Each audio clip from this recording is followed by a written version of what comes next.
Hey guys, Ray, Spray Wash Academy. Wanted to talk today a little bit about equipment maintenance and taking care of some things and showing you what happens inside of these ball valves. A lot of folks that are, soft washing will recognize this immediately as a ball valve. I felt like I was getting some bypass and some bleed through from my water to my proportioner in the booster pump. Something was going on there, so figured it was time to maintain it. This valve has been on that rig for about 1.5 years. A lot of us have these smaller valves. I actually went with the larger 1-inch valve whenever I built this particular rig. A little tougher, a little thicker. I put bushings in there down from 1 inch to 3/4. But anyway, most of us are familiar with these types of valves. I thought it was performing a little bit odd, so figured it was time to take it off. And want to show you something that we call sodium dropout. And if you work with bleach, I don't care if you're working with a 12 volt, if you're working with a booster pump, air pump, something like that, this is one of the things that will happen to a lot of your valves. Everything gets a nice fine coating of sodium flakes. Let me see if I can bring that to the camera if you can see that in the light. You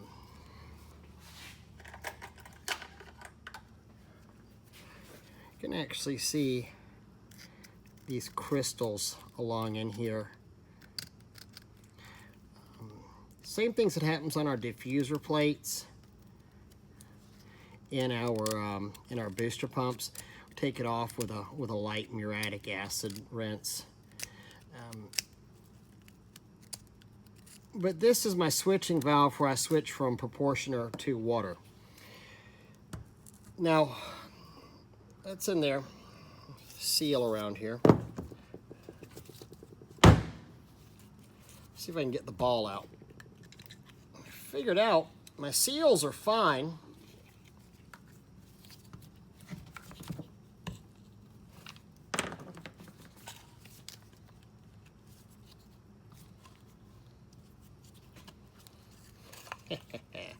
There we go. Okay. So this is the ball valve, and for those of y'all, real brief, anybody not familiar with the three-way ball valve, let me give you a brief explanation. Outflow, select from this side or that side by turning this dial, and it's going to come out of there. Or you can draw from this side and shoot it out either this side or this side. Just has this ball valve like this. The handle operates it, flips it from the ball is oriented to this side or this side with the channel going out the bottom. Anyway, back to the lesson. So as this ball sits in here inside that housing, it's riding against this seal. The seal's still pretty smooth, but notice the ball itself, the amount of sodium that's on there. This feels extremely rough. In fact, you can probably hear my glove on it. There's no way that it's making a good seal against that. I mean, it's almost like emery cloth. It's not making a good seal up against there. It wouldn't be watertight, and therefore it's allowing either chemicals or it's allowing either water to seep into my chemicals whenever I'm rinsing, or allowing chemicals to seep into my water. Okay? Let's take a look down in here, the throat of that valve. You can see that. There's really a lot of chunks down in there. I'm just gonna scrape it up some here so y'all can maybe see.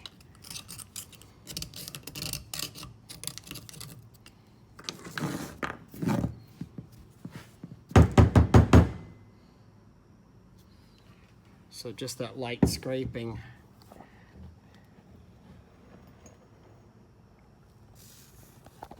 Uh-oh. Sorry. Bad camera work. Had all of that debris fall out.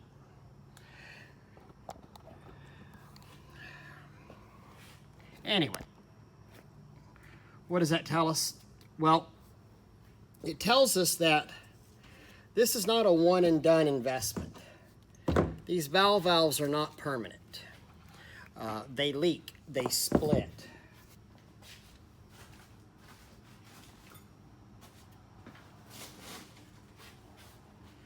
Got one right here that I took off this rig. I'm rebuilding it and redoing all the connections. You can see the split right in there. That was off of the flush valve going to the proportioner, and it just split one day. You know what? They happen. You can see the sodium build up in here as I popped that out. And am I upset? No, I'm not upset at all. Am I pissed at the vendor that sold me these pieces of crap? No, I'm not. I'm actually delighted and I'm happy. I'm happy I get to go out there and spend some more money. Thought I'd turn the camera around so we can talk a little bit more. Am I mad about the vendor that sold me this? Because after a year and a half, it's failed on me? No, I'm not. My calculations before I dropped off, before I flipped the camera around, I spent about $18,000 in bleach last year. At my rate, I'm paying roughly, and I'm rounding this stuff up, 15,000 gallons of bleach. I run on three and a half rigs. I've got a backup rig if anything ever goes down. So basically, you know, average that out, say 4,500 per rig on 3 rigs, 4,500 gallons of bleach per rig on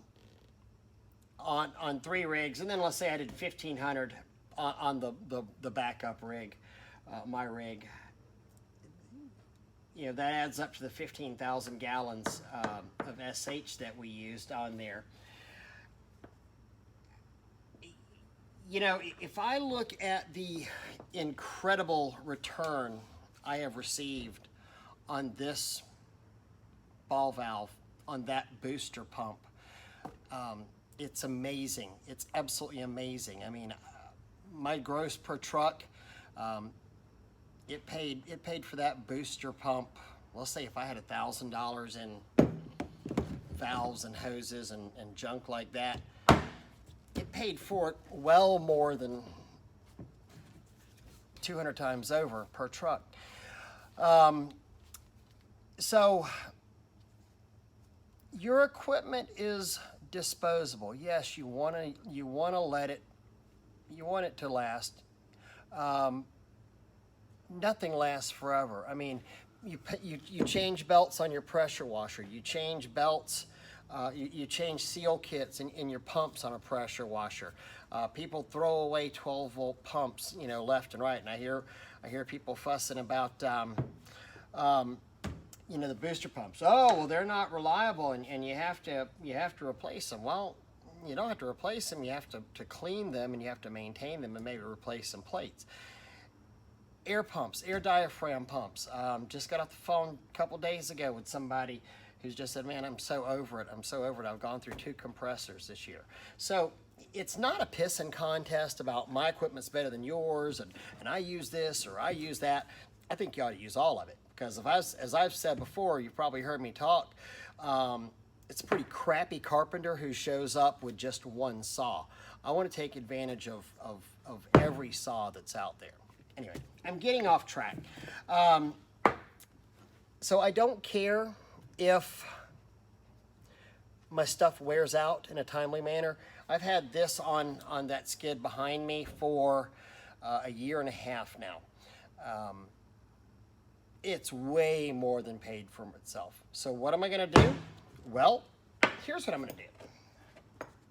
I'm going to go up to my tool drawer, toolbox here, and I'm going to replace it with another banjo. I have this spare right here. That's a good one that's not split, but I like these a little bit better. So I'll probably replace it with one of these ball valves because that's also what I have in stock. Turn my camera around. You know, I keep fittings, I keep parts. Name any successful business that doesn't have, you know, spares. Gosh, you know, you want to have redundant backups to your backups.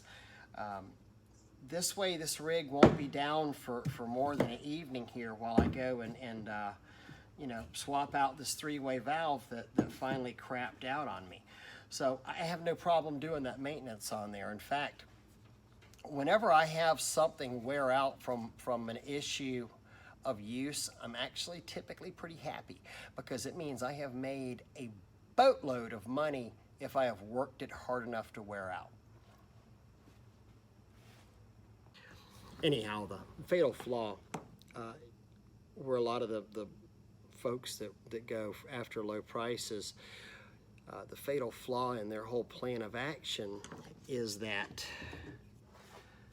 they're not planning on their ball valve going bad. They're not planning on their pressure hose going bad. But I got news for you. It will go bad. We're in a industry where our equipment gets used and abused. We're in an industry where salt deposits happen inside of things. Stuff wears out. It's literally unavoidable. So you have to budget and plan for replacing your equipment. And by budgeting, I mean money and time. Make sure you set aside some time to take care of your stuff. If you take care of it yourself, or take some time to send it into a shop, because your equipment will need to be maintained. This is one of the reasons that I have a backup rig, because right now we're in the springtime and we're booking out, 2 weeks in advance with 3 trucks. So if for some reason I don't get this repair done tonight, I'll drop the skid in the truck that this skid came out of, and we won't miss a step on it. Anyway, you guys, thanks for your time. I appreciate that. As always, drop me an email, info@Spray-Wash Academy, if I can answer any questions for you. And y'all have a great rest of your day, and wash on.